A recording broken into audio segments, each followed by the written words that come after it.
Mary Collins stood at the dusty Stagecoach station in Tucson, Arizona Territory, clutching her small leather bag with both hands. The morning sun was already hot, even though it was only 7 o'clock. She wore her best blue dress and black shoes, the same ones she had worn to church back home in Kansas. Her brown hair was pinned up neatly under her bonnet, and her green eyes looked nervous as she watched the men load luggage onto the top of the big wooden coach. She was 24 years old and had never been so far from home before. Her whole life was packed into that small bag in a larger trunk that was being tied down with thick ropes. Inside her bag, wrapped in a piece of cloth, was $43. It was all the money she had in the world. She also carried a letter from the mayor of Silver Creek, a mining town 2 days away by stagecoach. The letter said she had a job waiting for her as the town's new schoolteacher. Mary had left Kansas because there was nothing left for her there. Fevered the year before, and her sister Kate had married and moved to California. The farm had been sold to pay debts, and Mary needed work. When she saw the newspaper advertisement for a teacher in Arizona Territory, she knew it was her chance for a new life. The stagecoach was painted red and yellow with big wheels and a canvas top. 6 brown horses stood waiting, stamping their feet and shaking their heads in the heat. The driver was checking the harness and talking to the horses in a quiet voice. He was a middle-aged man with gray hair and a thick mustache. His clothes were dusty from many trips across the desert. "You must be the new school teacher," said a voice behind Mary. She turned to see a man in a dark suit and hat. He was about 50 years old, with kind eyes and a friendly smile, and William Hayes. "I own cattle near Silver Creek. I heard the town was getting a new teacher." Mary smiled back. "Yes, I'm Mary Collins." "I'm a little nervous about the trip." "Don't worry," Miss Williams said. "Pete Johnson is the best driver on this route. He's been doing this run for 8 years and knows every rock and water hole between here and Silver Creek. You'll be safe with him." Another passenger walked up to them. He was a thin man with a large sample case and a tired look on his face. "Frank Miller," he said, tipping his hat to Mary. "I sell goods to the mining towns. Been riding these coaches for 3 years now. Mr. Hayes is right about Pete. He's never lost a passenger yet." The third passenger was an elderly woman with silver hair and a black dress. She moved slowly and seemed worried about something. William Hayes helped her up the step into the coach. "This is Mrs. Helen Baker," he told Mary. "She's going to visit her son's family in Silver Creek. He works in the silver mine there." Helen Baker smiled at Mary but said little. She seemed tired, and kept pressing her hand to her chest as if her heart was bothering her. Mary felt sorry for the old woman and offered to help her get comfortable on the coach seat. Pete Johnson, the driver, was ready to go. He was a strong-looking man with rough hands and squinting eyes from years of looking into the desert sun. Next to him sat a young man with a shotgun across his knees. This was Danny Clark, the guard who would protect them from bandits and wild animals. "This is only my 3rd trip," Danny told Pete quietly, but Mary heard him. "I hope we don't run into any trouble." Pete laughed. "Don't worry, boy. Most trips are quiet. The Apache haven't been active in this area for months, and the outlaws usually stay closer to the Mexican border." Mary climbed into the coach and sat next to Helen Baker. William Hayes sat across from them. Frank Miller took the remaining seat. The inside of the coach was hot and stuffy, but Mary was excited to begin her journey. Through the small window, she could see the town of Tucson. Getting smaller as they rolled away, the coach bounced and rocked as they traveled over the rough desert road. Sometimes there was no road at all, just wheel tracks in the sand and dirt. Mary watched the strange desert plants go by outside. There were tall cactus plants that looked like giant green arms reaching up to the sky. Pete had called them saguaro cactus. There were also smaller cactus plants with sharp needles and bright flowers. The desert was more beautiful than Mary had expected. The mountains in the distance were purple and blue in the morning light. The sky was so big and clear that it seemed to go on forever. Back in Kansas, there had been trees and farms and green fields. Here everything was brown and red and gold, but it had its own wild beauty. As the morning went on, the heat inside the coach became almost unbearable. Mary took off her bonnet and used it to fan herself. Helen Baker looked pale and kept asking for water. Frank Miller shared some water from his canteen, but they all knew they had to be careful. Water was precious in the desert. How much farther to the first water stop? William Hayes asked Pete when they stopped to rest the horses. About 6 more hours, Pete replied, checking the harness. There's a good spring at Devil's Canyon. We'll water the horses and fill our barrels there. After that, it's another day and a half to Silver Creek. Mary walked around during the stop, stretching her legs and trying to cool off in whatever shade she could find. Ow! The desert was so quiet. Back home, there were always sounds of farm animals, people working, and wagons on the roads. Here the silence was complete, except for the wind and the occasional cry of a bird high overhead. Danny Clark seemed nervous as he watched the hills around them. "Lot of good hiding places out there," he said to Pete.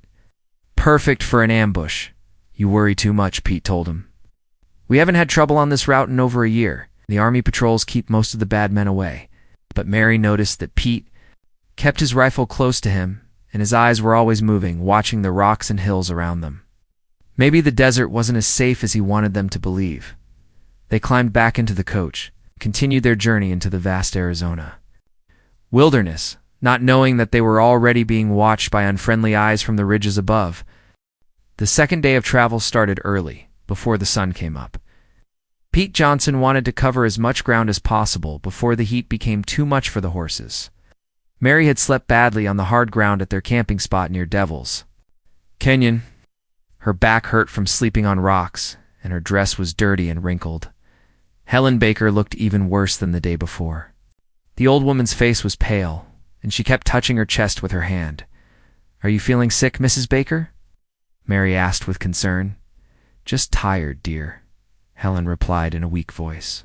"This desert heat is hard on an old woman like me. I'll be fine once we reach my son's house." William Hayes shared some dried beef and hard biscuits with the other passengers. Frank Miller complained about everything: the heat, the dust, the bouncing of the coach, and the uncomfortable seats. "I should have taken the train to California and come back through New Mexico," he grumbled. "This desert travel is for young men, not civilized people." The stagecoach rolled on through the morning across the empty desert. The landscape was getting rougher now, with more rocks and steep hills. They were entering an area called Skeleton Canyon, named for the bones of animals and unlucky travelers that had died there over the years. The road became narrow and wound between tall rock walls on both sides. Danny Clark was more nervous than usual. He kept looking up at the high rocks above them and checking his shotgun. "I don't like this place," he told Pete quietly. "There's too many places for someone to hide." "Stop worrying so much," Pete said, but Mary noticed that he was also watching the rocks carefully. "We've been through here dozens of times without trouble." High above them on the ridge, 4 men on horseback had been following the stagecoach since early morning. Their leader was Jack Turner, a man with cold eyes and a scar across his left cheek. He had robbed stagecoaches, banks, and wagon trains across Arizona and New Mexico for 5 years. The law wanted him badly, but he was smart and careful, and he knew every hiding place in the territory. "That's the one," Turner said to his men, pointing down at the stagecoach. "The cattle rancher Hayes is carrying money from the bank in Tucson. Probably several $100s, maybe more." The other 3 outlaws were younger men who followed Turner because they were afraid of him. There was Red Murphy, a thin man with bright red hair and mean eyes. Next to him rode the Santos brothers, Carlos and Miguel, who had come up from Mexico to escape the law there. "What about the passengers?" asked Red Murphy. "That woman might cause trouble?" Turner's face went hard. "We'll do what we have to do. No witnesses, no problems. You boys remember that." The stagecoach was now deep in the narrow canyon, with high rock walls on both sides. This was the perfect place for an ambush. The road here was so narrow that the coach could not turn around quickly. There was nowhere for the passengers to run and hide. Turner and his men rode down from the ridge, got into position behind some large boulders near the road. They pulled bandanas over their faces to hide their identities. Turner checked his pistol and looked at his men. "Remember, we want that money. Everything else is just in the way." Pete Johnson saw the riders come out from behind the rocks, just as the stagecoach entered the narrowest part of the canyon. "Bandits!" he shouted to Danny Clark. "Get ready!" Danny raised his shotgun, but his hands were shaking. He had never been in a real fight before, and seeing 4 armed men pointing guns at him made his blood run cold. "Stop the coach," Turner yelled, firing a shot into the air. "Stop now, or we'll kill everyone." Pete had no choice. With the narrow road and the steep walls on both sides, there was nowhere to go. He pulled on the reins and brought the 6 horses to a stop. The coach rocked back and forth as it came to rest in the dust. Inside the coach, Mary felt her heart pounding with fear. Helen Baker made a small crying sound and grabbed Mary's arm. William Hayes reached inside his coat, and Mary saw that he had a small pistol hidden there. "Everyone out of the coach," Turner commanded, still pointing his gun at them. "Keep your hands where we can see them." One by one, the passengers climbed down from the coach. Mary's legs felt weak, and she had to hold on to the side of the coach. To keep from falling, Helen Baker could barely stand up, and William Hayes had to help her down the steps. Turner looked at the passengers with cold eyes. "We want your money and valuables. Give us everything you have, and nobody gets hurt." Frank Miller quickly pulled out his wallet and threw it on the ground. "Take it all," he said in a frightened voice. I don't want any trouble." But William Hayes was thinking about the $800 he was carrying for his cattle business. It was money he had borrowed from the bank, and if he lost it, he would lose his ranch. Slowly, he moved his hand toward his hidden pistol. Turner saw the movement. "Don't be stupid, old man," he warned. But William Hayes was desperate. In one quick motion, he pulled out his pistol and tried to aim it at Turner. The outlaw leader was faster. His gun boomed, and William Hayes fell backward into the dust, blood spreading across his white shirt. The sound of the gunshot echoed off the canyon walls like thunder. Helen Baker screamed and fell to her knees. Danny Clark tried to bring up his shotgun, but Red Murphy shot him before he could fire. A young guard fell from his seat on top of the coach. Pete Johnson raised his hands. "Don't shoot. I'm not armed." But Turner was angry now. The robbery was not going as planned, and he knew that gunshots would bring unwanted attention. "Too late for that," he said, and shot Pete as well. Frank Miller tried to run, but Carlos Santos rode him down and shot him in the back. The traveling salesman fell face first into the sand and did not move again. Mary stood frozen with terror as she watched the men around her die. Helen Baker was still on her knees, holding her chest and making strange gasping sounds. The shock and fear were too much for her old heart. She fell forward and lay still in the dirt. Now, Mary was alone with the 4 killers. Turner looked at her with those cold eyes and made his decision. "She saw everything," he told his men. "Can identify us? You know what that means?" Mary's mind finally started working again.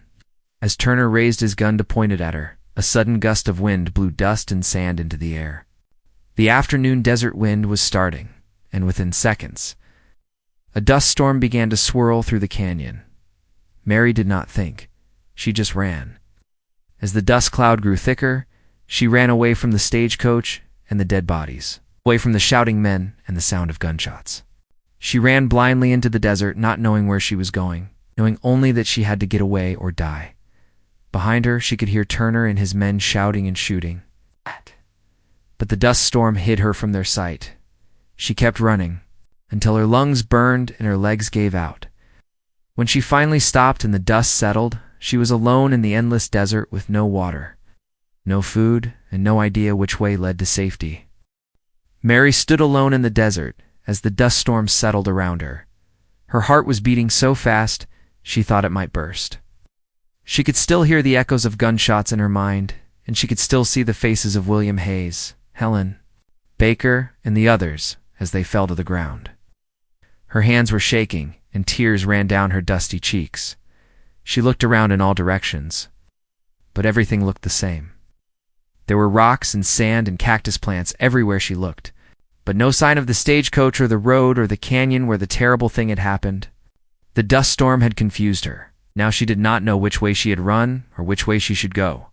The sun was getting lower in the sky, and Mary knew that night would come soon.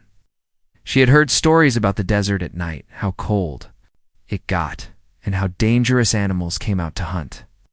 She had no food, no water, and no warm clothes. Her blue dress was already torn from running through the thorny bushes, and her black shoes were not made for walking on rocks and sand. Mary tried to think clearly about what she should do. She remembered that Pete Johnson had said they were heading north toward Silver Creek. If she could figure out which way was north, maybe she could find the road, or at least head in the right direction. But the sun was moving across the sky. She could not remember which way they had been traveling when the attack happened. She decided to look for high ground, where she could see farther. Maybe she could spot smoke from a town or see the road. From up high, she climbed up a rocky hill, cutting her hands on the sharp stones and tearing her dress even more. From the top, she could see for miles in every direction, but there was nothing but more desert. No towns, no roads, no people, just endless rocks and sand stretching to the purple mountains far away. As the sun went down, the desert began to change. The terrible heat of the day started to fade, but Mary knew the cold would come next. She found a large boulder and tried to make a shelter on the side that was protected from the wind. She used pieces of her torn petticoat to wrap around her shoulders, but it was not much protection. The night sounds of the desert frightened her. She heard coyotes howling in the distance, their voices rising and falling like ghosts in the darkness. Something rustled in the bushes near her hiding place, and she held her breath until it went away. She heard the scream of a mountain lion from somewhere in the rocky hills, and the sound made her blood freeze. Mary did not sleep much that first night. Every sound made her jump, and the cold made her teeth chatter. When the sun finally came up, she was weak and thirsty, but she knew she had to keep moving. She could not just sit and wait to die. She tried to remember everything she had ever said. Heard about surviving in the desert? Water was the most important thing. Without water, a person could die in just a few days. She looked for signs of water, green plants that might grow near springs, or low places where rainwater might collect. She found a few small pools of muddy water between the rocks, but they were almost dry and tasted terrible. Still, she drank what she could. Mary also tried to collect dew in the early morning. She used her bonnet to wipe the moisture from rocks and plants, then squeezed the water into her mouth. It was only a few drops, but every drop was precious now. On the second day, Mary thought she saw something that made her heart jump with hope. In the distance, she saw what looked like a green area with trees, water. There had to be water there. She walked toward it for hours under the burning sun, but as she got closer, the green area seemed to move farther away. Finally, she realized it was just a mirage, a trick that the desert heat played on her eyes. There was nothing there but more sand and rocks. The disappointment was almost too much to bear. Mary sat down in the sand and cried until she had no more tears left. Her lips were already starting to crack from the dry air, and her tongue felt thick in her mouth from thirst. By the third day, Mary could barely walk straight. The sun seemed hotter than ever, and she had to rest in whatever shade she could find every few minutes. Her feet were covered with cuts and blisters from walking in shoes that were never meant for desert travel. Her dress was now just rags hanging from her thin body. She started to see things that were not there. Sometimes she thought she saw her sister Kate standing by a cool stream, calling for her to come and drink. Other times she saw her mother and father sitting in their old kitchen back in Kansas, waving for her to come home. Mary knew these were not real, but they seemed so clear that she would walk toward them before they disappeared. The worst part was the thirst. Mary's mouth was so dry that she could not swallow. Her lips were cracked and bleeding, and her tongue was swollen. She tried chewing on small pebbles to make saliva, something she remembered hearing once, but it did not help much. On the third night, Mary found a small cave between some rocks. It was not much shelter, but it protected her from the wind. She could hear coyotes much closer now, and she knew they could smell that she was weak and dying. She found a stick to use as a weapon. She was so weak that she could barely lift it. That night, Mary began to think about death. She thought about her parents and her sister Kate, and she wondered if she would see them again soon. She thought about the children she would never teach in Silver Creek and the life she would never have. She was only 24 years old, but it seemed her story was going to end here in this terrible, beautiful desert. On the fourth morning, Mary could barely stand up. Her vision was blurry, and she kept falling down when she tried to walk. She knew she was dying, and she was not sure she cared anymore. The sun was too bright, the rocks were too sharp, and she was too tired to keep fighting. She found a small patch of sand in the shade of a large rock and lay down. With a stick, she tried to write a message to her family in the sand, but her hands were shaking too much. She managed to scratch out Mary Collins, Kansas, before the stick fell from her fingers. High above her, black buzzards were circling in the clear blue sky.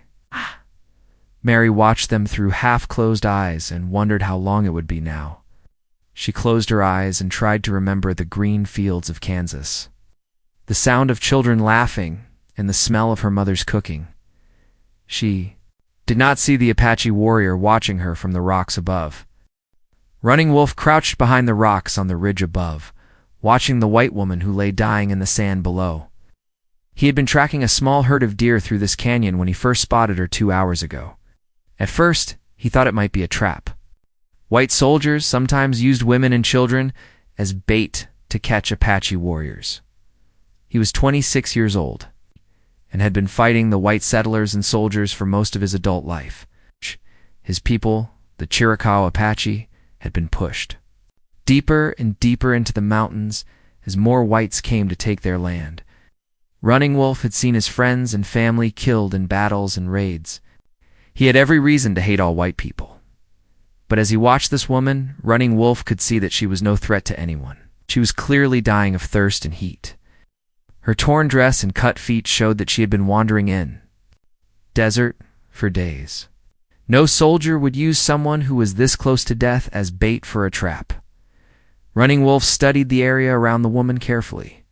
He looked for signs of other white people hiding nearby, but he saw none. The tracks in the sand told him a story. This woman had been walking in circles for days, growing weaker and more confused. She had fallen down many times. Her footprints showed that she was barely able to walk straight anymore. The Apache warrior faced a difficult choice. His people were at war with the whites. He helped this woman, and if other whites found out, it could bring soldiers to attack.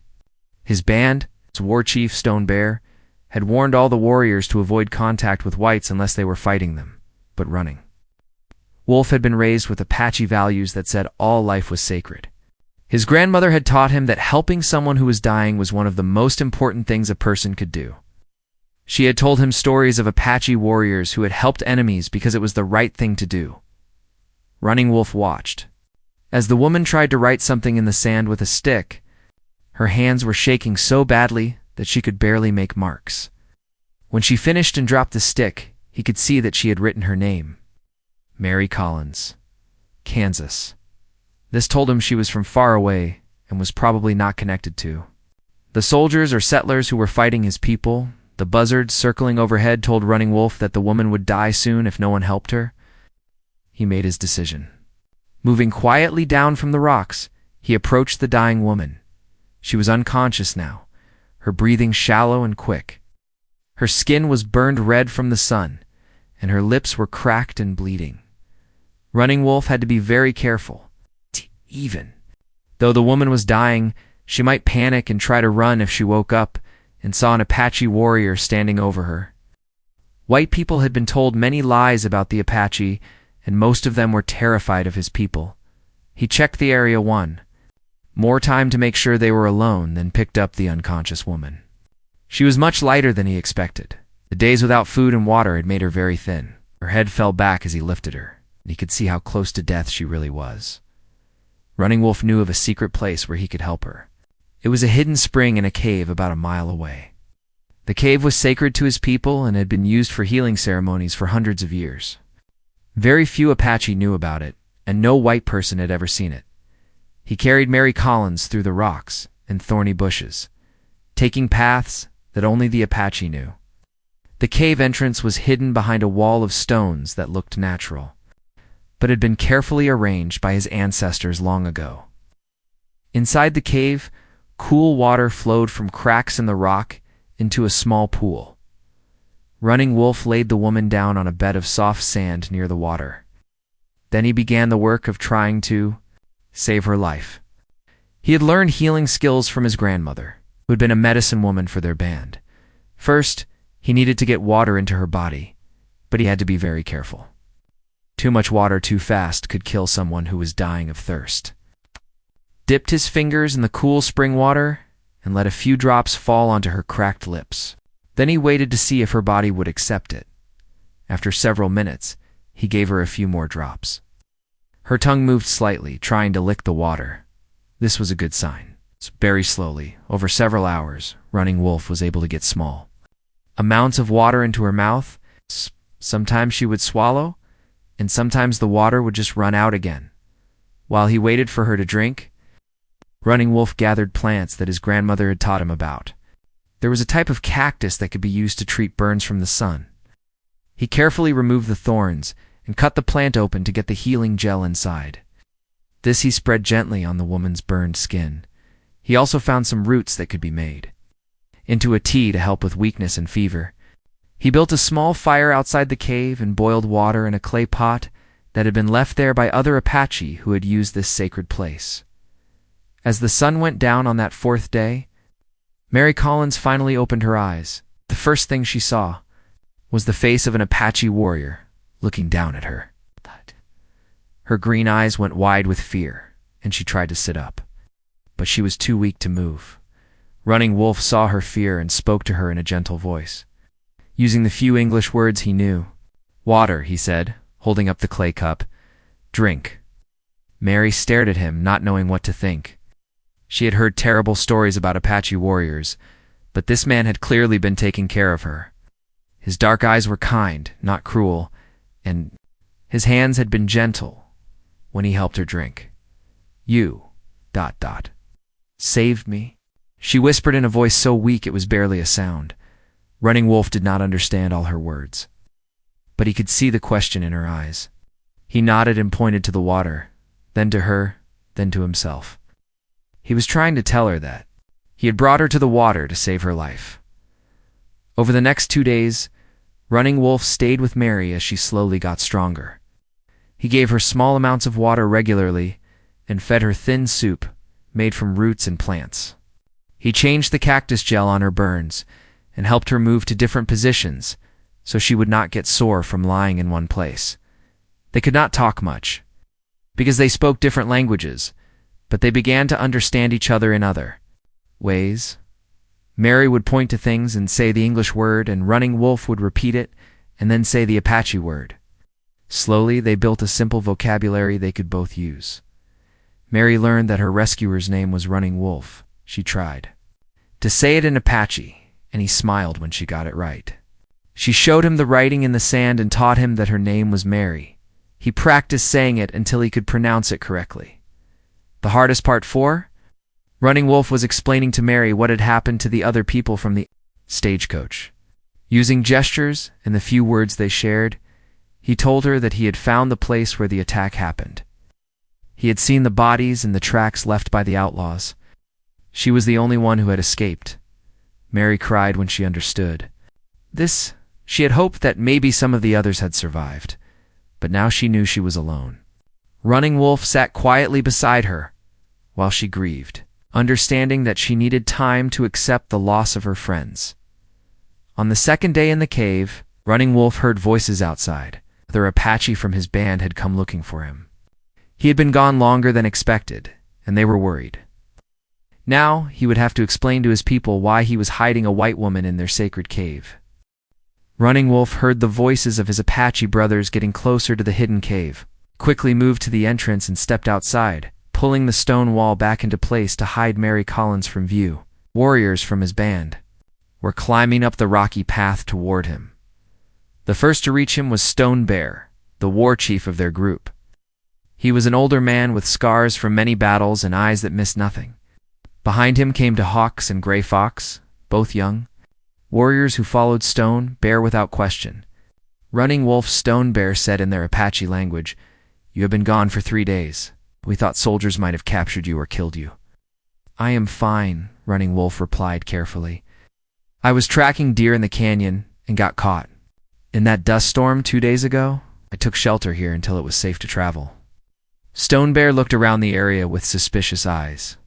He was a smart man who had kept their band alive by being careful and watching for danger. There are many tracks here, he said, not just deer tracks. Someone else has been in this place. Running Wolf felt his heart beating faster, but he kept his face calm.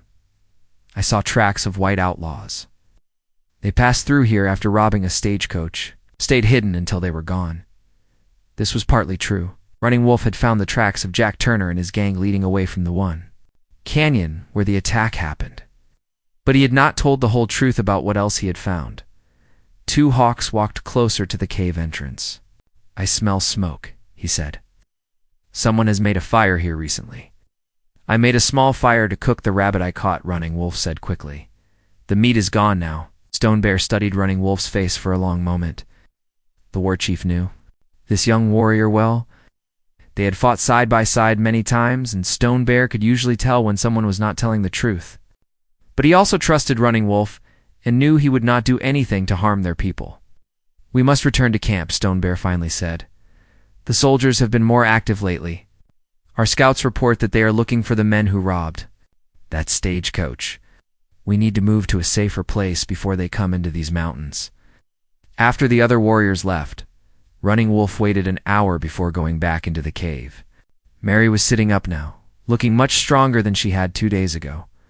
Her green eyes were worried as she looked at him. Who were those men? She asked in her quiet voice. Running Wolf used the simple words they had been teaching each other to explain.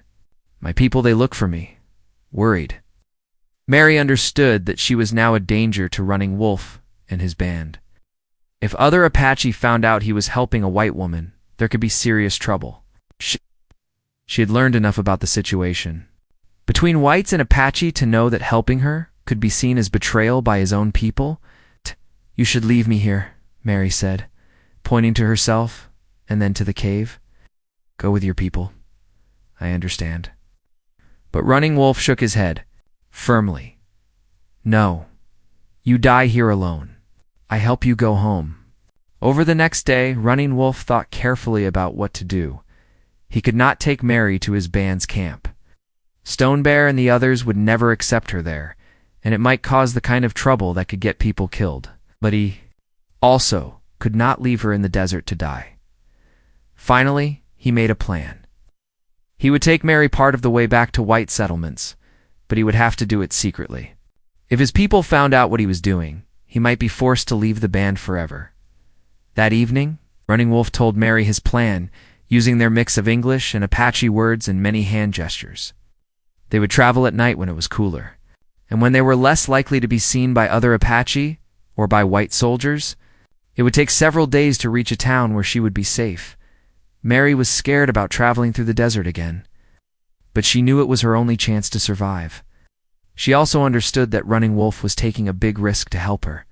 If his people found out, or if white soldiers saw him helping her, he could be killed. Before they left the sacred cave, Running Wolf taught Mary some important things about desert travel. He showed her which plants had water inside them and which ones were dangerous. He taught her how to find direction by looking at the stars and how to walk quietly without making noise that might attract enemies or dangerous animals.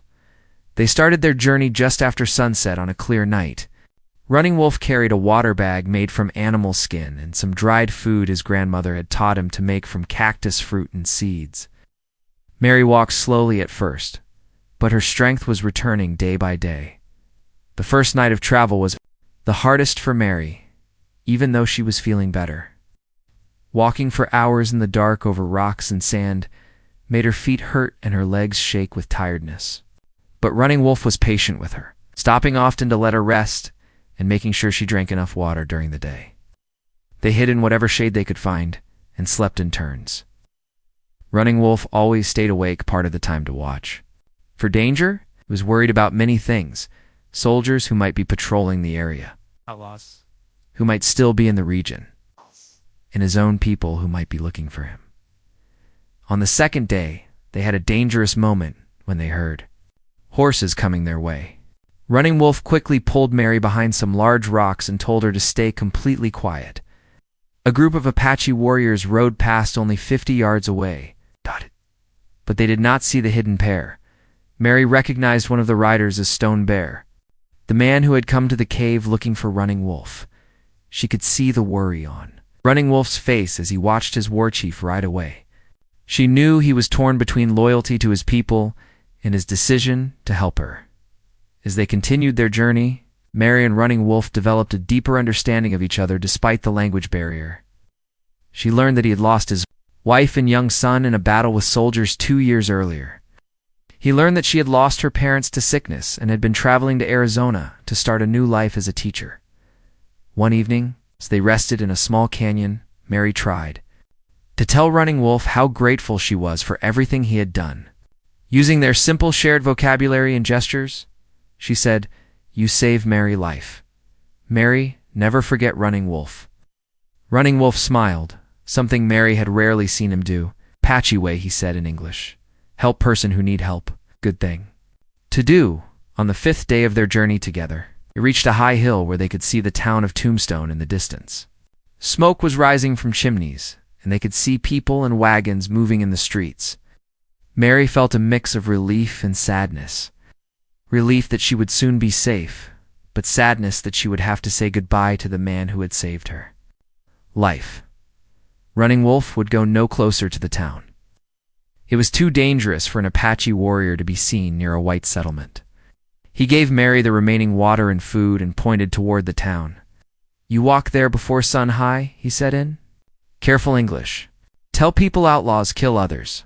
Say nothing about Running Wolf." Mary understood. If she told anyone about the Apache warrior who had saved her, it might bring soldiers to hunt for him and his people. She nodded and promised she would keep his secret. As the sun came up on their last morning together, Mary tried to give Running Wolf the few coins she still had in her torn dress pocket.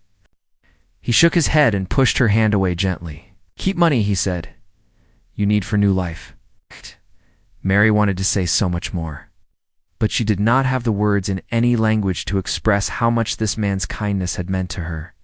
Instead, she reached out and briefly touched his hand. Looking into his dark eyes with all the gratitude she felt, Running Wolf watched from the hilltop as Mary walked slowly toward Tombstone, getting smaller and smaller until she was just a tiny figure in the distance. Then he turned and began the long journey back to find his people, knowing that his life had been changed forever by saving the life of a white woman named Mary Collins. Mary never forgot the Apache warrior, who had shown her that kindness and humanity could exist even between enemies. And she never told anyone the complete truth about how she had survived alone in the desert.